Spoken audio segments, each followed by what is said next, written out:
Bueno, ya estamos de regreso con historias que nos reúnen y junto a Paul Landón, que nos trae nuevamente un interesante capítulo de Tierra Adentro. ¿Cómo estás, Paul? Bien, en Santiago nuevamente, para acompañarte. En Santiago, sí. ¿Qué nos traes hoy día? Bueno, fíjate, quiero hablar un poco sobre la Unión. Fíjate que en Chile hay muchos lugares que uno pasa por la carretera porque los destinos son siempre más allá o más acá. Es cierto. Y pasa que muchas veces también no pasamos ni entramos en los pueblos o lugares que tienen algo que contarnos. Nosotros queremos contarte justamente hoy día que en la Unión existen algunas cosas más que interesantes. A ver. Y entre la que destaco es una central hidroeléctrica, pero una central de paso, que hoy día están tan de moda hablar, pero sin embargo esta es del inicio del siglo pasado. No te puedo creer. Para poder construirla en la Unión, se tuvo que trasladar toda esta maquinaria pesada de la época desde el puerto de Corral hasta la Unión en yuntas de bueyes. Sobre 17 yuntas de bueyes se iban reemplazando y demoraron semanas en llegar allá. ¿Para qué? Para tener energía eléctrica. Y esa energía eléctrica era para alimentar el molino Grove. Pero sobraba, entonces se le dio luz al pueblo. La central está intacta. Vean. Qué buena, vamos a conocer estas historias entonces.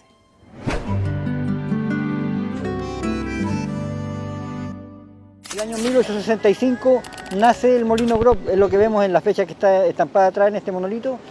Y el año 1906, más o menos 1905, ellos empiezan con una inquietud muy grande por el tema industrial, que no tienen capacidad de generación de energía para mover el molino. Por lo tanto, nace como una de las grandes obras de ingeniería en el sur de Chile, la turbina.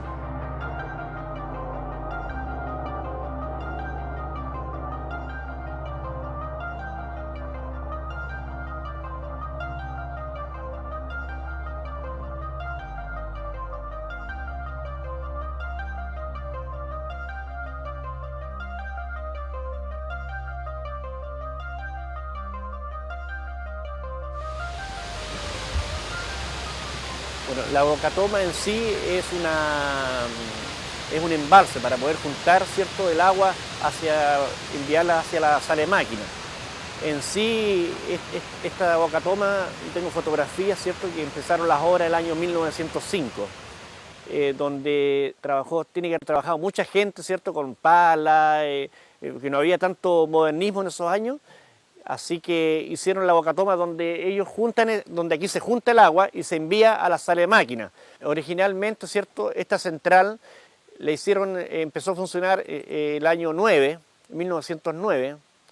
Me decía el antiguo dueño que su abuelo, para poder formar esta central, necesitaba un financiamiento.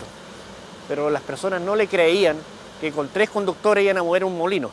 En sí, la central no afectó nada en el río, solamente porque es una central de paso, el agua entra a la sala de máquina y vuelve a su cauce normal, que es el río Yoyelgo. Este río nace hacia las cordilleras y toma todas las vertientes y se va juntando.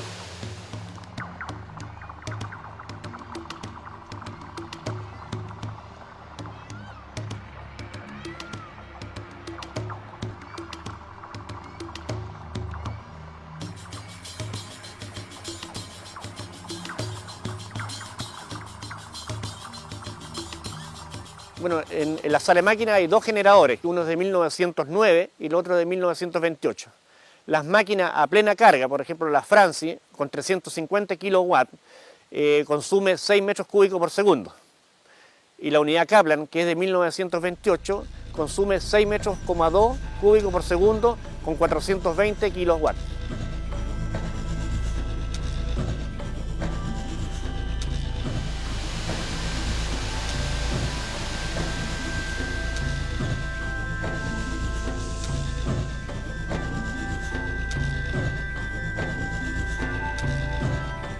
La sala de máquinas es este contorno donde estamos instalados en este momento. Entonces el agua recorre un canal artificial de 400 metros de largo por 12 metros de ancho y 8 metros de profundidad. Entonces, el agua viene en sí, se mete en una cámara de carga.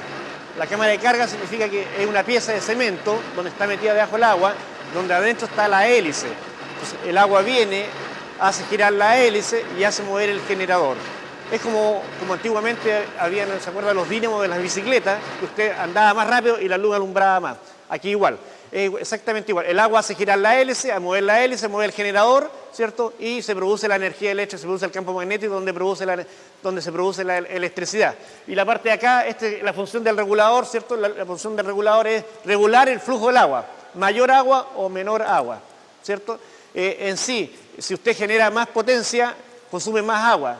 Es igual que un vehículo, si usted el vehículo lo aceleró, le tragó más benzina. Aquí igual, si usted genera más kilowatt, le va a gastar más consumo de agua. Y generalmente las máquinas estas consumen a la plena carga 6,2 metros cúbicos por segundo, esta máquina. ¿Y esta agua que sale, a dónde se va?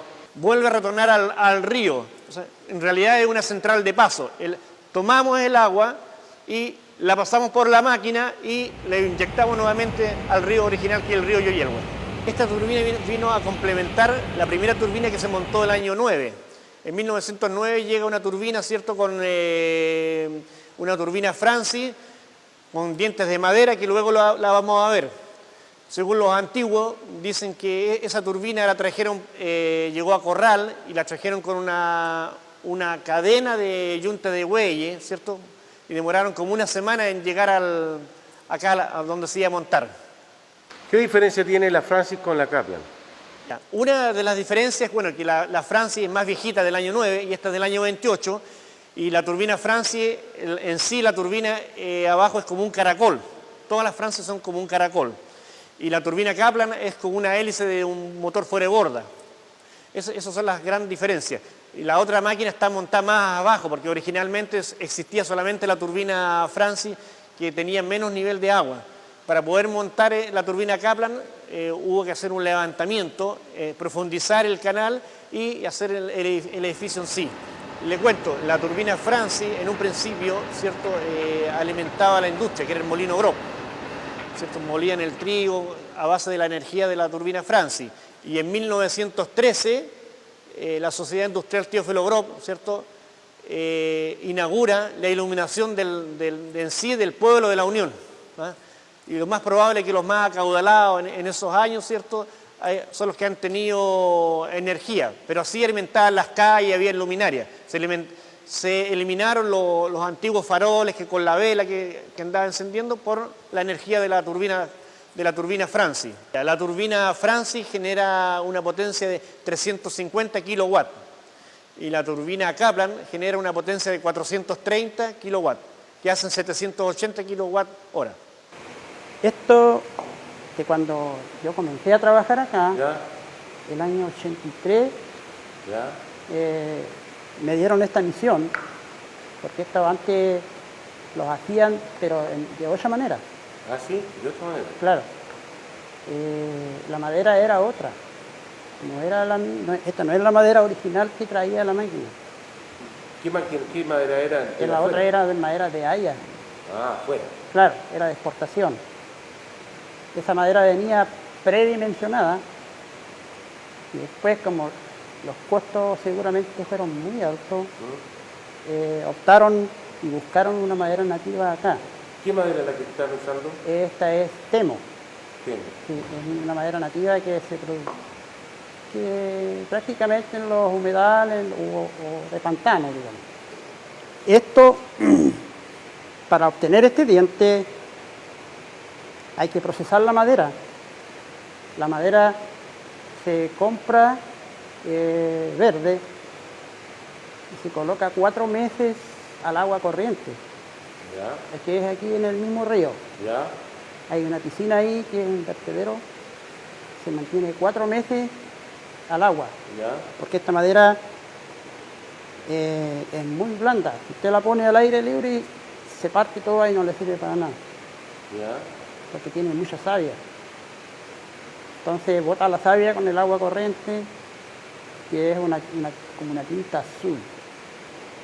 Después de eso se lleva a las bodegas y tiene que secarse a la sombra, bajo techo. No puede quedar al aire libre porque igual se parte. Se predimensiona en una sierra wincha. Después que está predimensionado, se coloca a un tambor con parafina sólida a 120 grados de temperatura. Pero esta pieza no debe sobrepasarse de temperatura, porque si no, no sirve, queda muy blanda. O sea, demasiado dura, queda como se cristaliza con la parafina. Después de ahí va a la pieza matriz para darle todos estos cortes y los que ya ahí ya queda lista para ser insertada aquí en la pieza.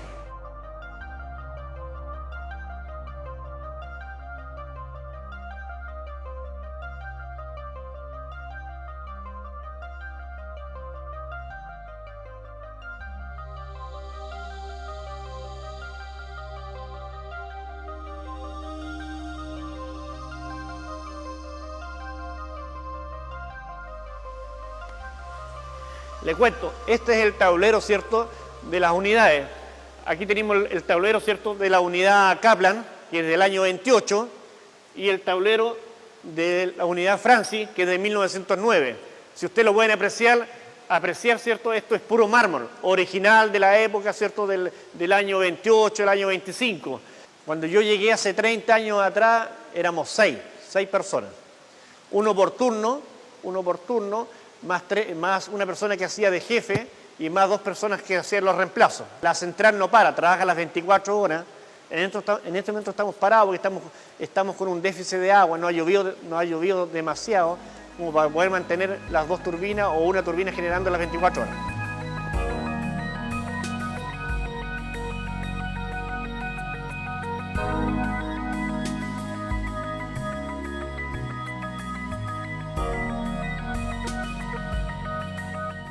Paul, qué impresionante que esta central siga funcionando hoy día. Y mira que da trabajo a artesanos locales Sí. también, porque esa rueda grande que se ve ahí es la Francis, se llama. Y esa tiene los dientes de madera y se hace con madera nativa. Y eso tiene que saber hacerlo un artesano nuestro. Exacto. Y lo otro importante, para darte un dato, es que cuando se hizo esta central, ese canal largo que se veía en el programa, fíjate que en el inicio, en la compuerta, se preocuparon en aquella época, estos colonos y los maestros de acá, de dejar un paso en el río para que los salmones puedan remontar. Ay, qué buena. Pensaban harto más que a algunos hoy día, ¿no? De es todas cierto? maneras. Algunos ingenieros. ¿Qué otros tesoros encontraste en la Unión? Bueno, yo creo que una de las cosas importantes es destacar el trabajo que se ha hecho tanto en forma personal, es decir, privada, para las casas patrimoniales, porque hay algunas que son maravillosas, que cuesta mucho mantenerlas, pero encontramos mucho más que en otros lados. Vamos a ver algo. Vamos a verlo.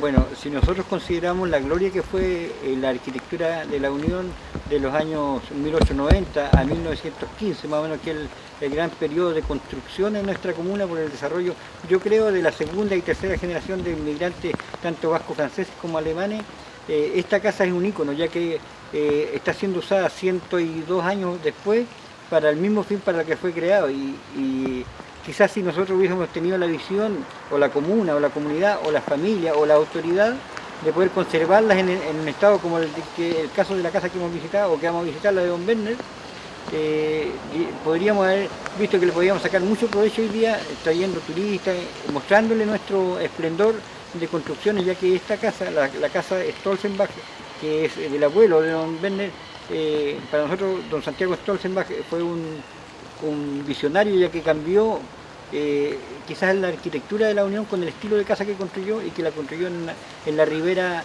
este del río Yelvo, dándole realce hoy día a una pasada hermosa en un circuito patrimonial que nosotros también intentamos rescatar desde la ceniza en muchos casos, no siendo este el caso de una casa en muy buen estado de conservación. Indudablemente es una de las casas antiguas, tal como usted dice, y fue construida por mi abuelo, Santiago Stolzenbach.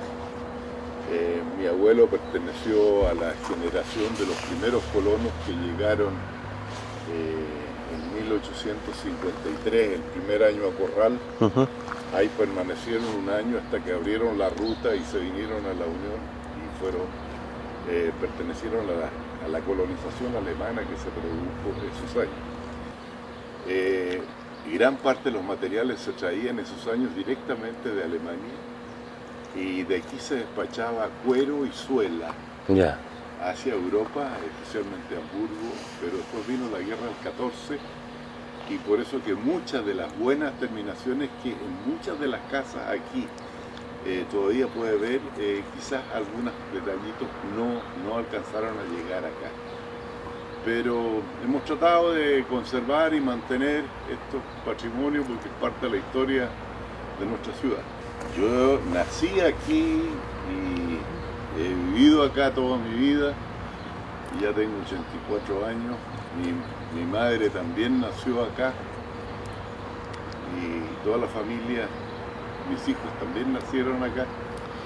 Incluso si usted puede ver algunos detalles, justamente ahora este año, antes de invierno, tenemos que cambiar una serie de ventanales todavía, y ventanales que tienen que conservar más o menos la forma y el estilo para que no se pierda lo que era esta casa. Y así todos los años hay que hacer inversiones grandes. Bueno, ¿quién quiere que le diga lo que cuesta una pintadita de la casa? Pues, afortunadamente hemos podido mantenerla. Y es la idea de mantenerla. El problema es que también ya nadie después quiere vivir en una casa.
Y esta casa está hecha alrededor de 1900, entre 1905 y 1910, por la familia Sigle.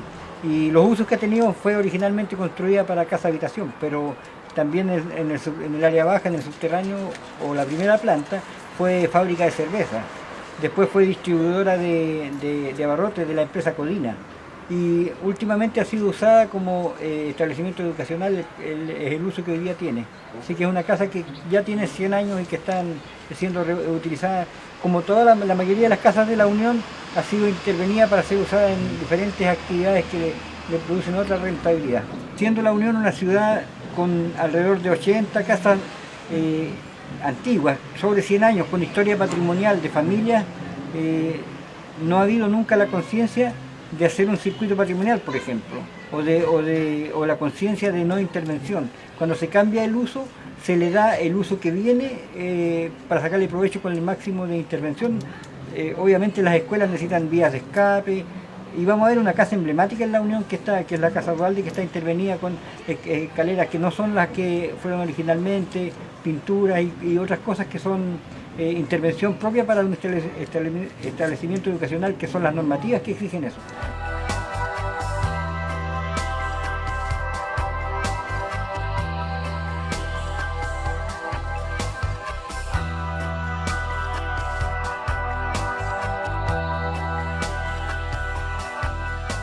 Bueno, la casa que nos encontramos es la Casa Dualde, una casa que está a una cuadra de la plaza, por lo tanto centro de la ciudad. Es una casa que ha tenido diferentes usos. En primera instancia fue una casa que fue construida por los vascos franceses de apellido Dualde, que su finalidad era casa habitación, que tenía muchos salones que, depende de la ocasión, tenía salón amarillo, salón azul, y las fiestas se usaba el salón, depende de la ocasión en realidad. Y al frente estaban las caballerizas. Posteriormente esta casa fue usada para el Liceo de la Unión, y cuando se construyó el nuevo liceo se empezó a usar por primera vez en la Unión para un instituto de educación superior y es la única institución de educación superior que la Unión ha tenido alguna vez, la escuela normal. Por lo tanto, la importancia que tiene este colegio, la Casa Dualde para la Unión es mucha en cuanto a cultura y a desarrollo. Uy, qué lindas las imágenes, de verdad que una sorpresa la Unión. Hay una apuesta ahí por recuperar algo de patrimonio, ¿no?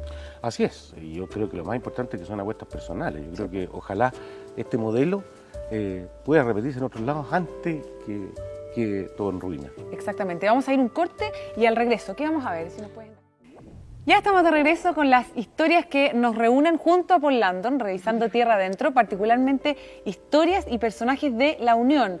Me adelantabas que íbamos a conocer a una mujer bien interesante, a ver. Mira, yo no sé si podríamos hacer un pequeño juego. ¿Tú te imaginarías hablando de una primera gobernadora en América Latina, mujer, de la Unión?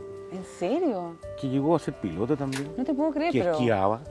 súper chora la mujer. Pero impresionante. Bueno, ella, Olga Becker, dejó un legado importante en la Unión. Entre otras cosas, el hospital grande que hubo ahí, lo sacó gracias a un muñequeo con el presidente en el cual le dijo en ese momento que si no le entregaba los recursos para este hospital, ella dejaba de ser gobernadora. O sea, todo indica que era una persona con armas tomar. Pero yo creo que lo más importante aquí es volver a lo que tú dijiste antes, esto de preguntarme por qué la gente, cuál es la jugada. La jugada es personal. El hijo quiere tener una muestra, un pequeño museo de lo que fue su madre, de lo que fue Olga Becker. Lo tiene, pero en su casa, y quiere que sea público, para que todos lo conozcan. Vamos a conocer parte de la historia de esta mujer. Seguimos revisando Tierra Adentro.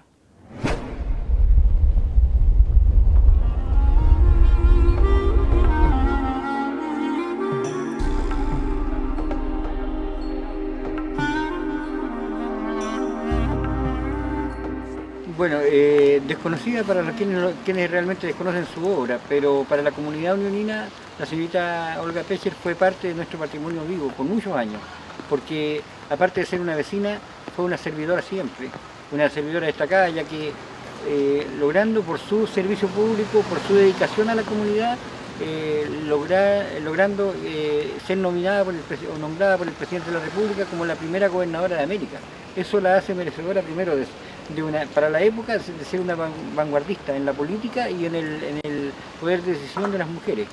Cuando ella fue nombrada, ella le propuso al presidente de la República de la época que ella se venía a la Unión y aceptaba el nombramiento siempre y cuando se le construyera un hospital a la Unión. Pasaron 2 o 3 años y no pasó nada con este compromiso. Y ella se fue a Santiago y le dijo: señor presidente, aquí está mi renuncia, yo no me voy si no llevo el decreto con los dineros para construir el Hospital de la Unión. Es así que el Hospital de la Unión se construye, creo que hasta en 1949 ya estaba construido en su periodo en que ella era gobernadora. Por lo tanto, es sumamente importante. Lo otro importante es que ella trascendió diferentes gobiernos, estuvo en 3 gobiernos diferentes y los presidentes de la República la ratificaron como gobernadora. Eso da prueba de su calidad de servidora pública, más que de política, de servidora pública.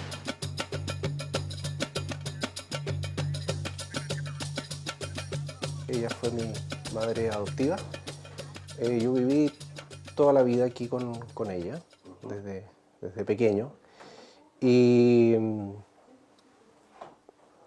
además, bueno, hay mucha historia, toda una vida, ¿me entiendes? Yo prácticamente, ella, cuando abandonó ¿cómo se llama? Todo lo que es la política, yo ya, desde ese tiempo me acuerdo de ella. Todo más lo que sucedió hacia atrás es lo que ella me contaba, ¿me entiendes?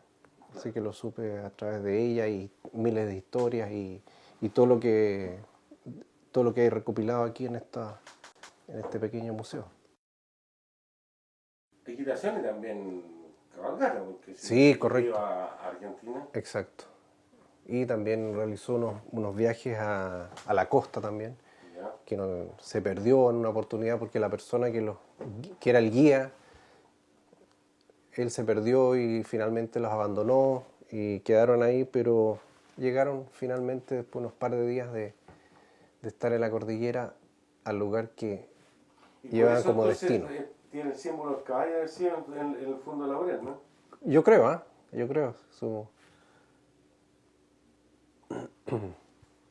Después aquí me decía que tenías otras cosas, carnet y cosas.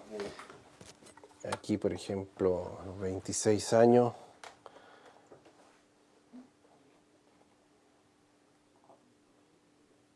yo creo que esto ha sido su primera licencia de conducir. Ay, esa era, claro, tienes toda la razón.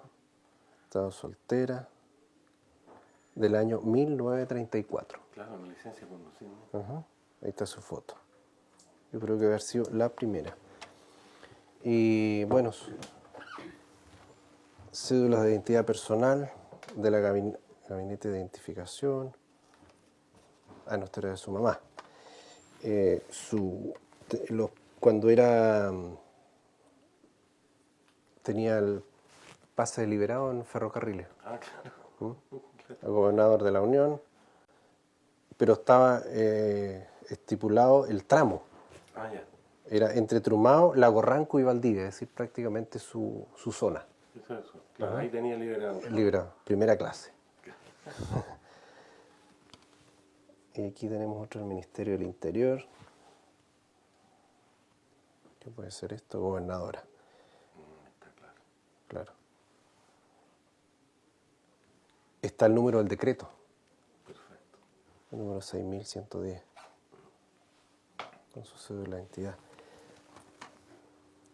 Amigos, gente que querían ver este pequeño o mini museo. Que estaba más adentro de tu casa.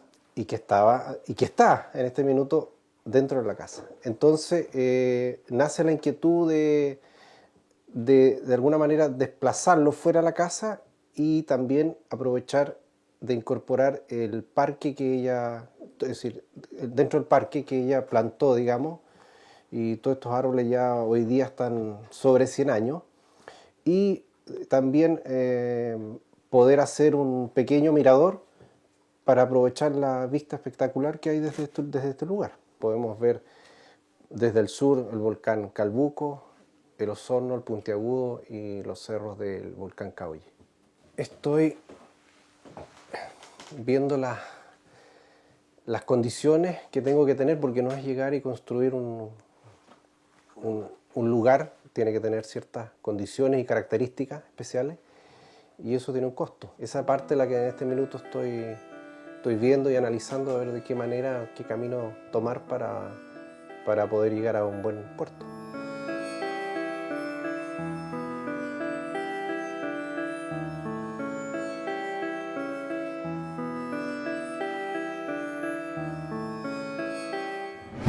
Qué interesante la historia de esta mujer, Paul. ¿Con qué más te encontraste en la Unión? Bueno, hartas más cosas, pero no se pueden contar todas. Bueno, lo que se puede contar y lo que se puede mostrar también, pues. Exactamente, pero el río, bueno, tiene una historia también enormemente importante, porque fue navegable en muchos años.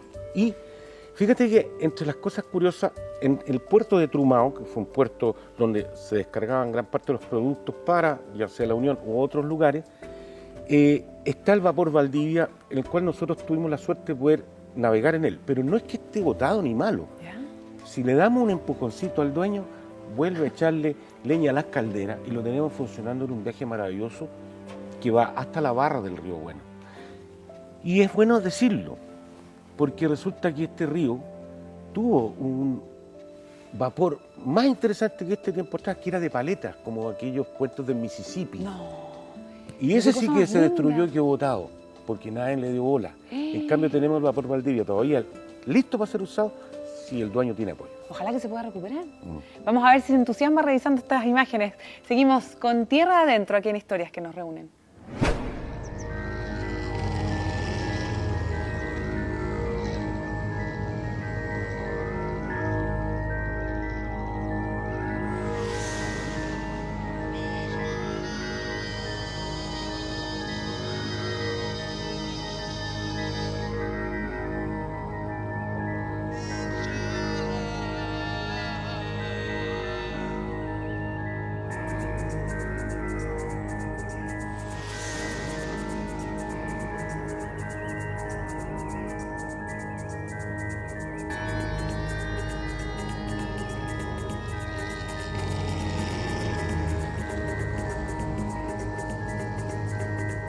Bueno, acá podemos considerar que este es un enlace importante en la historia del desarrollo industrial del sur de Chile, pero también del poblamiento y también de la comunicación con el mar. Este río tiene alrededor de 70 kilómetros navegables.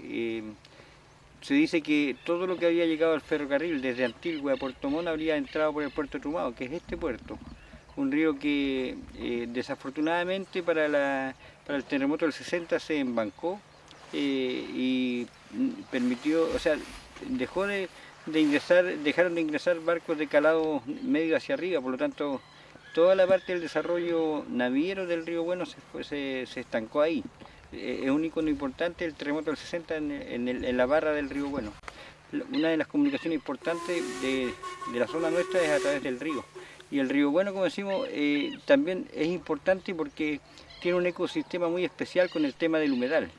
Y para la Unión tiene una particular importancia porque si nosotros enlazamos esta misión de Trumado con la misión de Aguipuy, la misión Huequecura, la misión San Pablo, la misión Quilacagüín, estamos reconstituyendo el camino real, camino que fue levantado por los misioneros franciscanos cuando empezó el tiempo de la conquista y la colonia. Otra cosa importante también es que esto como circuito turístico lo podemos enlazar con el patrimonio arquitectónico de la Unión, con el patrimonio de biodiversidad que tenemos con el Parque Alerce Costero y con el humedal de Trumado y el río navegable. Por lo tanto, como nosotros creemos que hay un gran potencial turístico, pero sobre todo un mundo por descubrir acá en la Unión. Y el río en su navegabilidad es extraordinariamente lindo como para redescubrirlo, los que no lo han hecho, para descubrir los que no han hecho y redescubrirlo los que lo han hecho en algún momento. Bueno, hemos mencionado durante todo este ciclo de actividad, de visitas que hemos hecho en la Unión, porque no hay políticas claramente definidas hacia el desarrollo turístico por un lado, hacia el desarrollo patrimonial por otro, y por lo tanto al no haber políticas no hay recursos, no hay visión de sacarle provecho a este tipo de cosas que nos pueden llevar a un mundo inexplotado como es el turismo de intereses especiales. Y yo creo que es consecuencia de las políticas el que hoy día estemos luchando para poner en valor estas cosas que nos pueden dar otro destino. Bueno, yo creo que más que tratar de incentivar, lo que nosotros buscamos es hacer las cosas. Voy a poner un poco la camiseta por los que estamos trabajando o tratando de trabajar en turismo. Nosotros no somos aprendices en esto, tenemos un mundo por descubrir porque ninguno de nosotros, de la gente ligada a la Cámara de Turismo, es profesional en la actividad. Todos emprendedores que tienen ganas, que tienen una visión común y que se han articulado para tratar de desarrollar esto.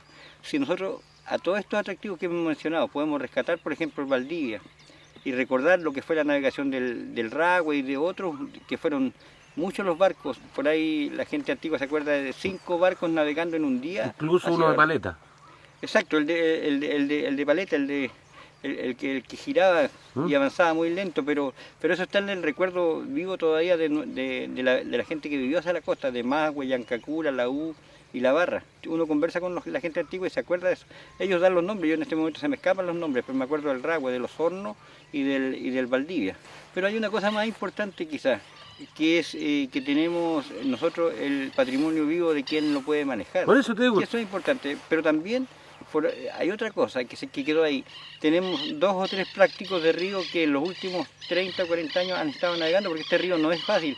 Yo he navegado y he visto profundidades de 40 metros, pero también he visto profundidades de 2,8 metros. Por lo tanto, si no es un práctico, lo más probable es que se encalle en algún momento en el río, porque el río cambia todos los años también. Entonces, esta gente que se crió, como los hijos del señor Fuentealba, son prácticos de río y ellos están encargados de mover los barcos que vienen, por ejemplo, a revisión y que entran por la barra, que vienen de Corral y que los revisan aquí en el Puerto Viejo, los marinos. Ellos son los prácticos que lo ingresan. Es muy parecido a lo que pasa en el Estrecho Magallanes. Entonces, tener eso es muy valioso. Y eso no se compra en el mercado, en el mall, ni en ningún lado.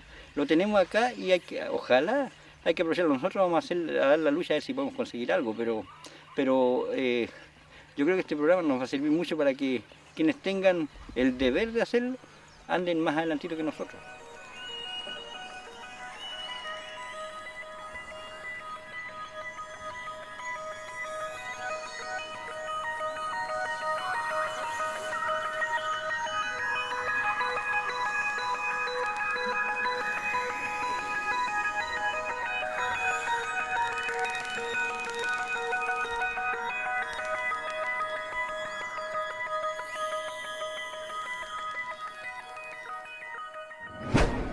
Paul, qué bonitas las imágenes que estábamos revisando de la Unión. Hay que pasar por ahí en algún momento, ¿ah? Sí, lo recomiendo. Así De todas como maneras. vamos a tener que seguir recomendando otras cosas mientras sigamos en este cuento de recordar y poder tener presente nuestra historia actual.